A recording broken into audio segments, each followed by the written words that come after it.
Recall the biblical statement when Moses asks, "Who are you?" "I am that I am." What else can I say of myself?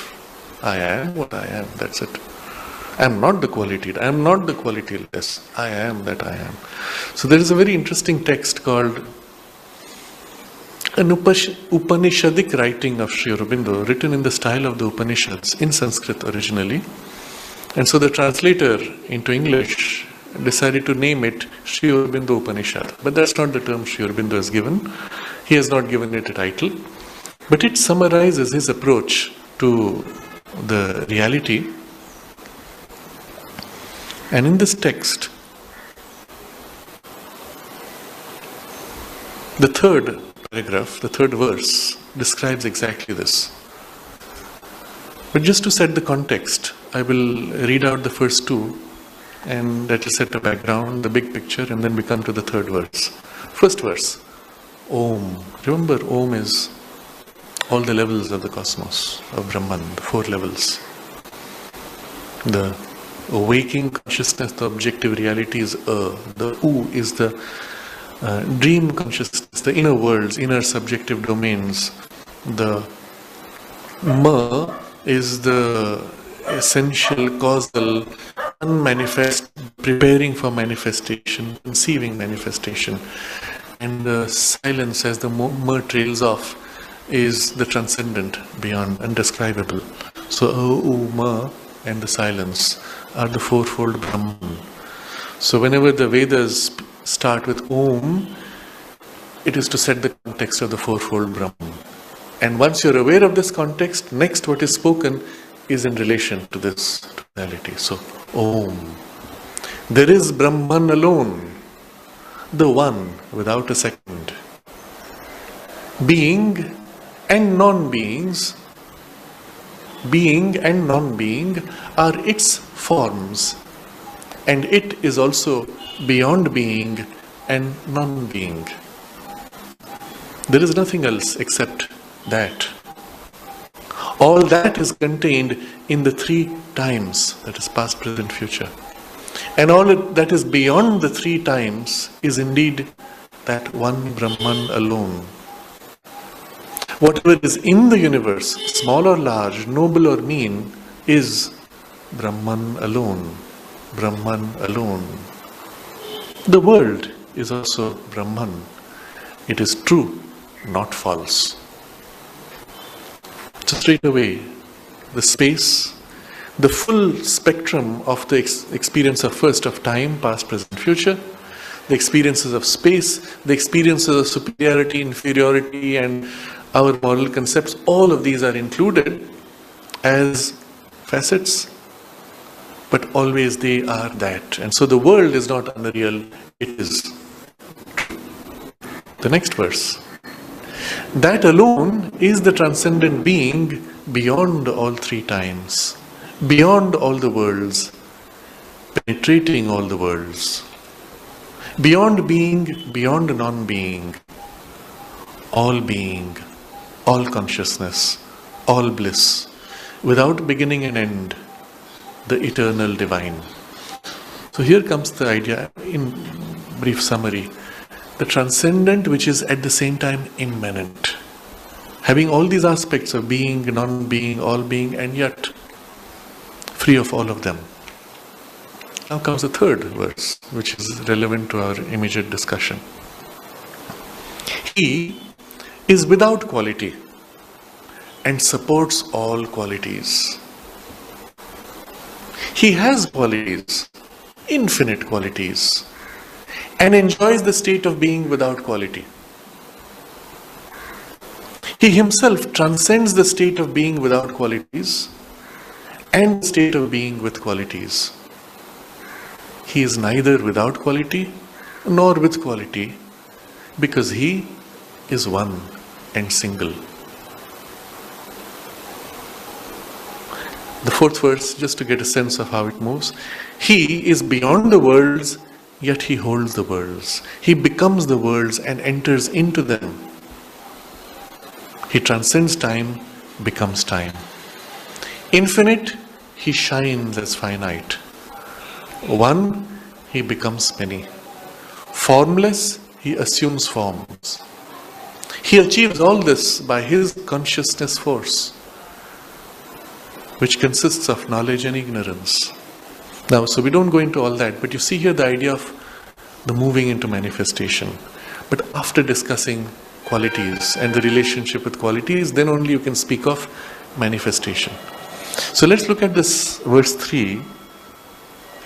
He gives us 4 statements, and they're meant to be meditated upon in sequence. So the first is, he is without quality and supports all qualities. So it's one relationship, he having no quality. And then there are qualities. The relationship is the no quality, which is free of all quality, supports, like the silent Brahman supports the active Brahman. The Akshara Purusha, non-moving awareness, supports the moving awareness. Very similar to that. He is without quality and supports all qualities. Now comes something else. Next. He has qualities, infinite qualities, and enjoys the state of being without quality. So he has qualities. He is now the qualitied Brahman and infinite qualities. He is enjoying the qualities, but he enjoys the state of being without quality. So having entered into it, he enjoys equally his station outside it, outside the play of qualities. So in the first case, the two were split. There was the quality, and he supported all quality, 3 of them.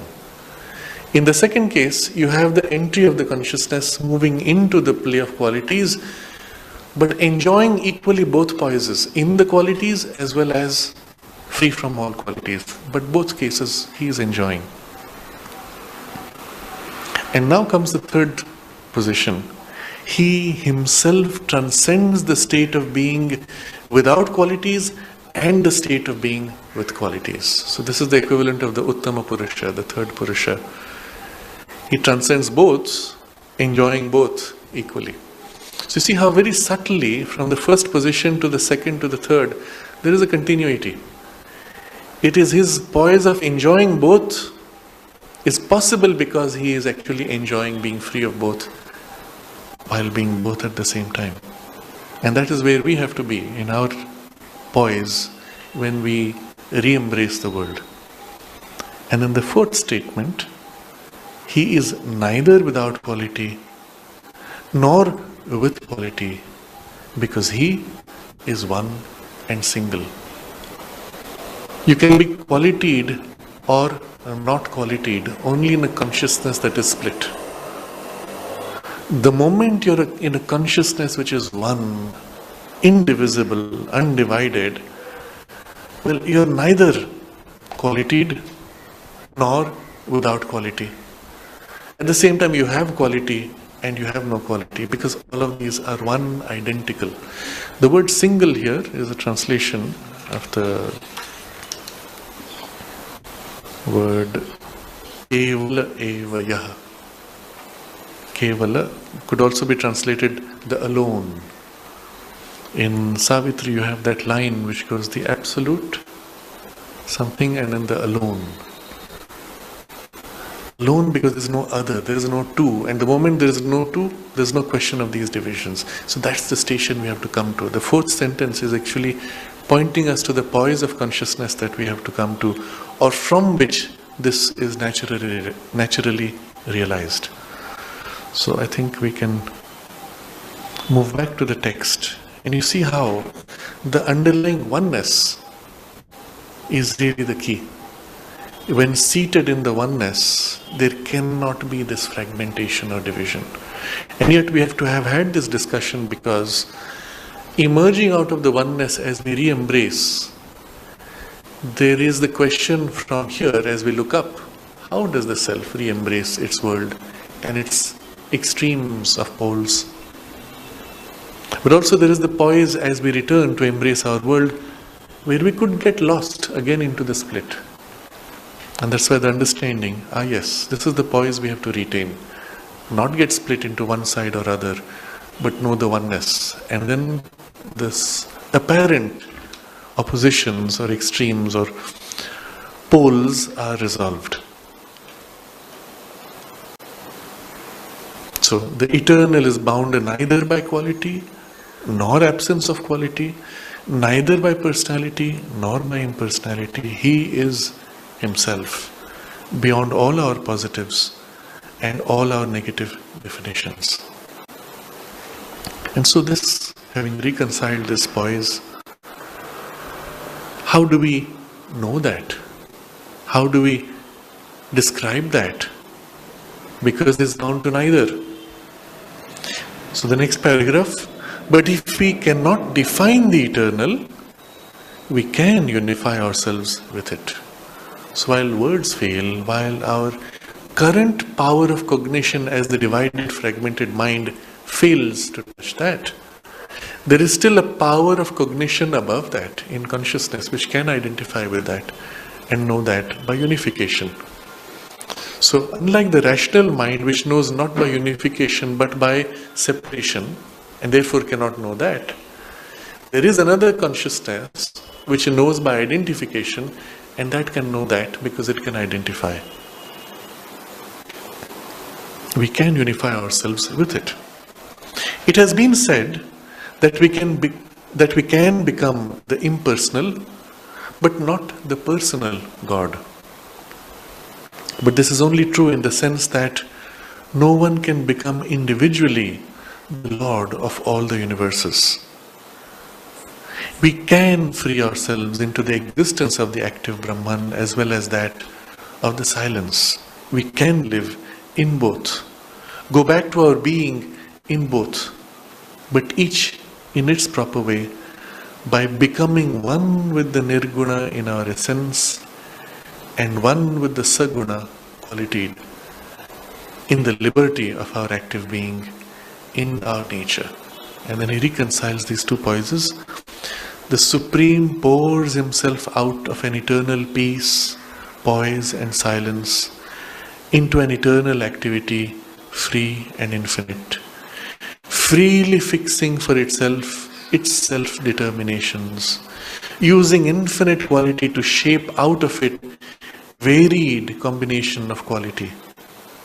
We have to go back to that peace, poise and silence and act out of it with the divine freedom from the bondage of qualities, but still using qualities, even the most opposite, largely and flexibly for the divine work in the world.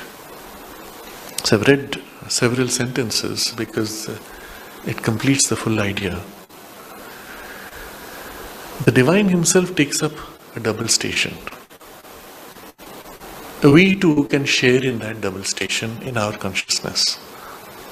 So when we observe ourselves, there is a part within us which leans back to rest in the silence of the self. There's another part within us which leans forward to enter the movement. But they are all both parts or aspects of ourselves in the consciousness of the liberated consciousness.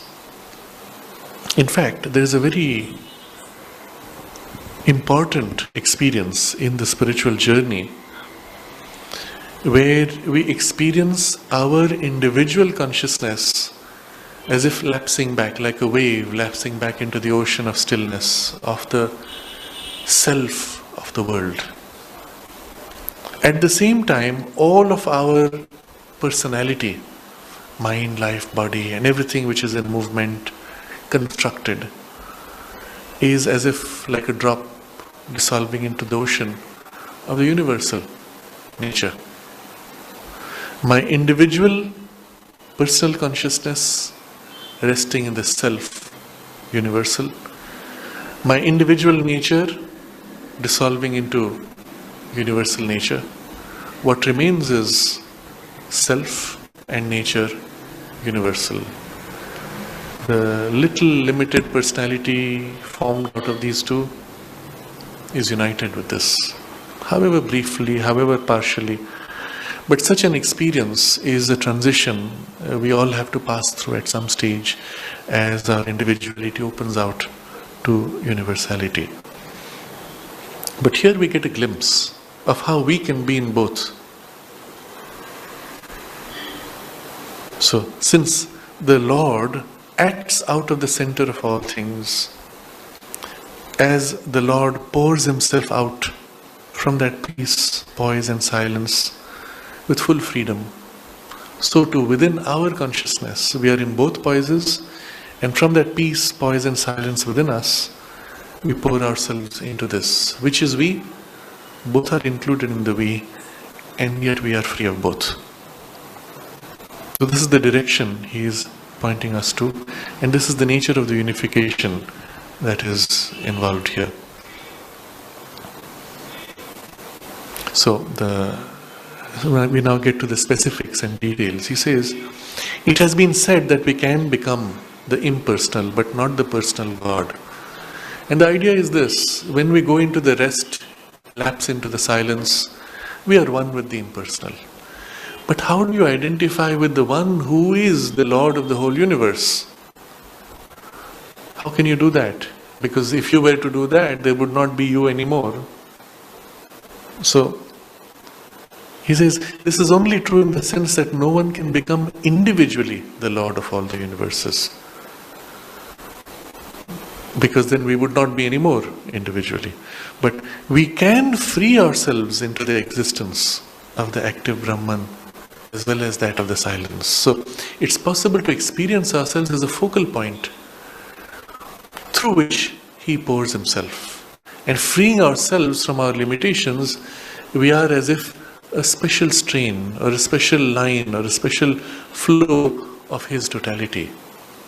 We can share in His awareness of the whole, but we still remain in relation to the Lord as that special movement of His infinite flow, that special movement which is identified as I. So as an analogy, take the sphere of the sun as symbolic of the one divine consciousness, radiating from it every possible ray, infinitely, in every color possible. So every direction there's a ray. How many directions? Infinity of them. Between any two, an infinity of them. Between any two of those, an infinity of them, with an infinity of variations. Each ray is uniquely directed. No two rays will ever collide. No two rays will ever crisscross. And yet between any two there can be an infinite variations. And each one of us as a soul is as a symbol, a unique ray. No two of us are exactly alike. No two of us collide in our intention in the manifestation. Each is unique, and yet all are in perfect alignment, perfect harmony with each other, and all together as if complete the manifestation of the divine. There are groups sometimes, clusters of souls, this facet as distinct from that facet. So we have this term which is actually used in the spiritual traditions, groups. But they're not groups of souls in the sense that they are bound. They are each one unique and free. And yet, because of similarity of alignment, there are affinities.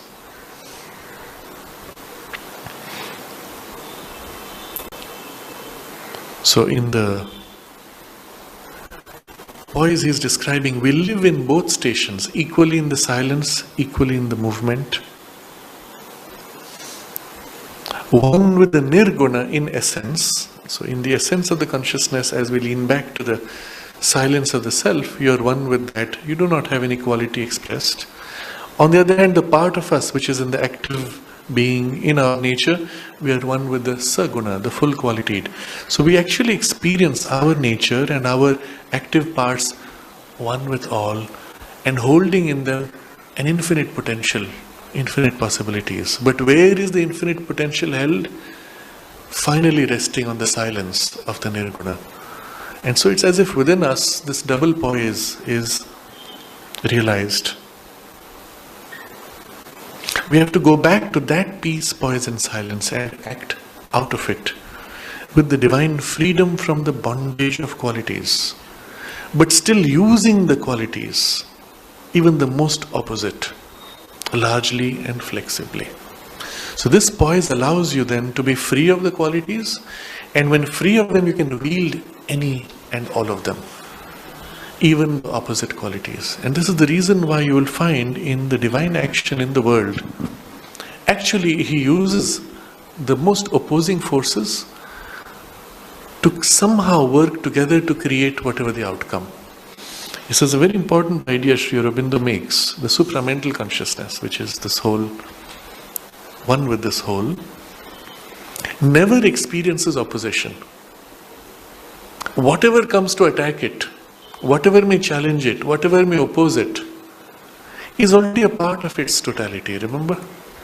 So if you come to push it, it already is aware of its own consciousness, which represents that push. And so, it simply uses your so-called opposition as a way of fulfilling itself and makes it one of its means. If you approach it by two opposing actions, they are both included already in the supramental totality. And so it simply uses them and aligns everything else in a way that the opposing action is turned into whatever the outcome. And this is the nature of the supramental action. Nothing can oppose it. Even the most aggressive, the most extreme opposition is only a help and accelerates its work. The moment you brought in intensity of force, well, you're speeding up something, and it uses it to speed up what it wants to do. And so this perfect harmony of the supramental consciousness has this inevitability. And when things emerge, it's as if, although facing the greatest opposition, yet this happened so smoothly, magically, miraculously it seems. And yet you see a chain of sequence of events. So it was not a miracle, and yet the outcome is miraculous. You can see a chain of events because it has arranged things. And this is the beauty of the supramental action here. And that's why the establishment of the supramental consciousness on earth itself is a promise of the inevitability of the evolutionary leap. The question is only the manner of the transition and the nature of the passage. To the extent that there are forces opposing, it takes a certain form. To the extent that there are forces aligning, it takes a different form. But the outcome is inevitable because that is the nature of the supramental action. And similarly, when we are poised in that peace, poise and silence and act with the divine freedom from bondage of qualities, we use all qualities, even the opposites, and we use them largely and flexibly. And this is another very special characteristic. The action is large. When you act to save an ant, that action is not out of context of the larger movement of the action.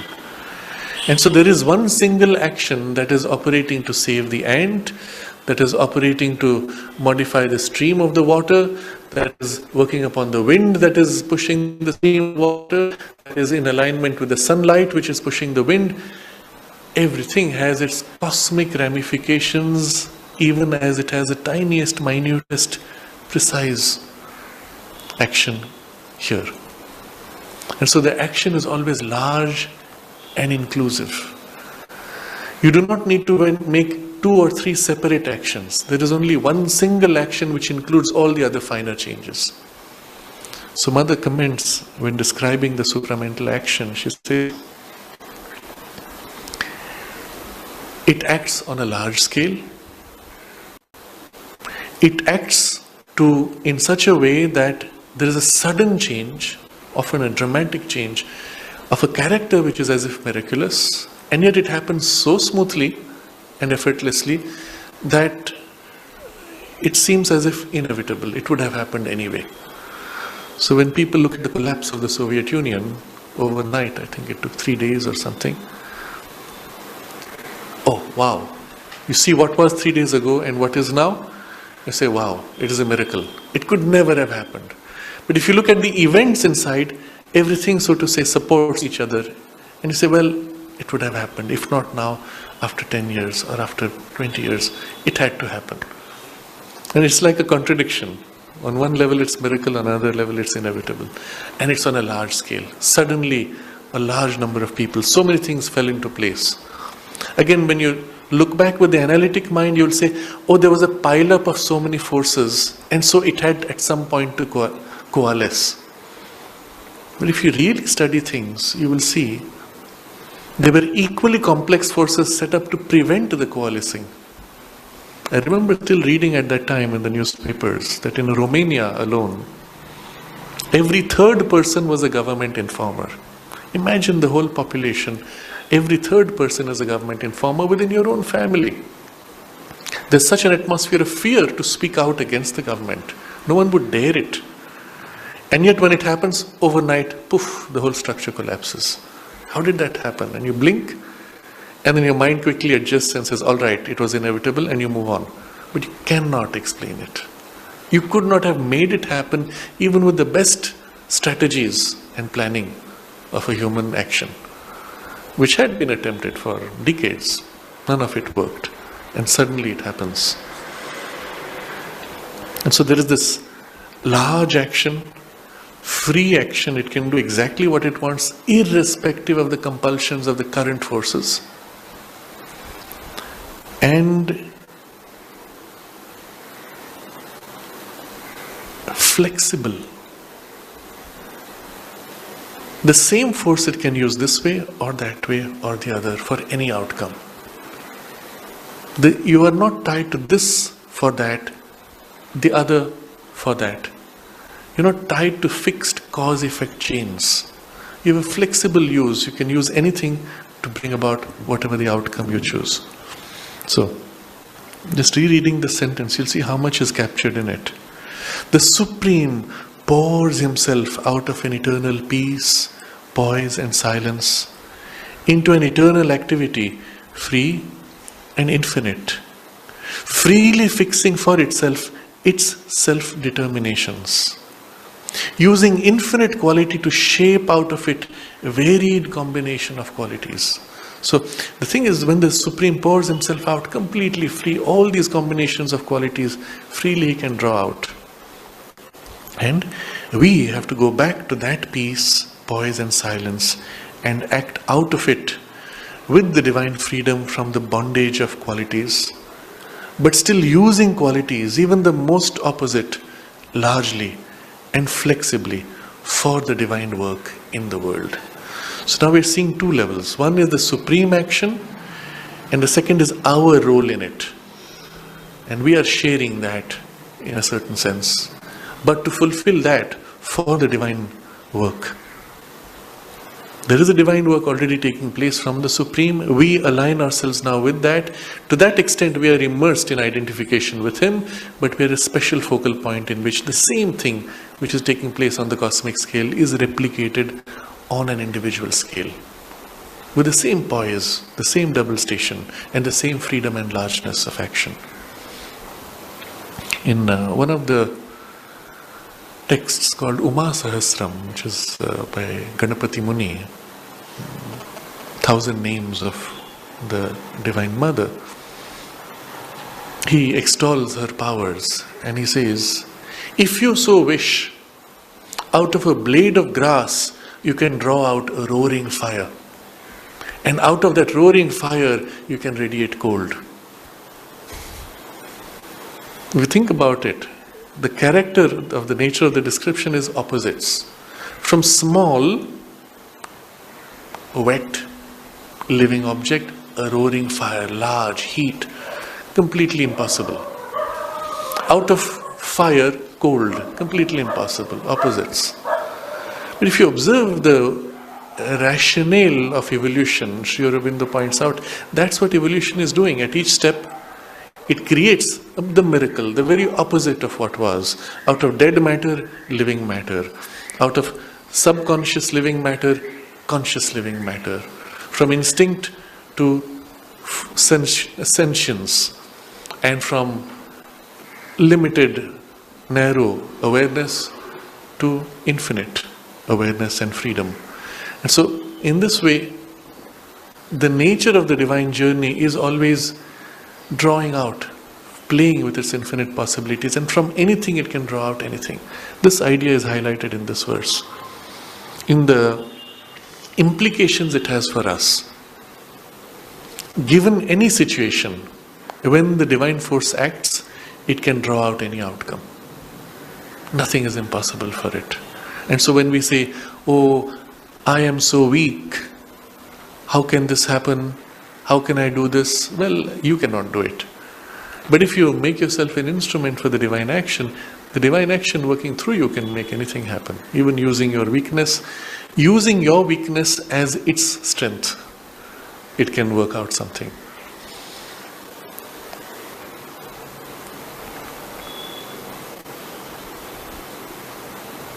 When it is invisible, occult, meaning hidden, then we say miracle. When it acts through a visible means, then we say so and so intervened or so and so natural process intervened. But still it's the same thing finally. So in the larger picture, everything is an operation and working of the divine.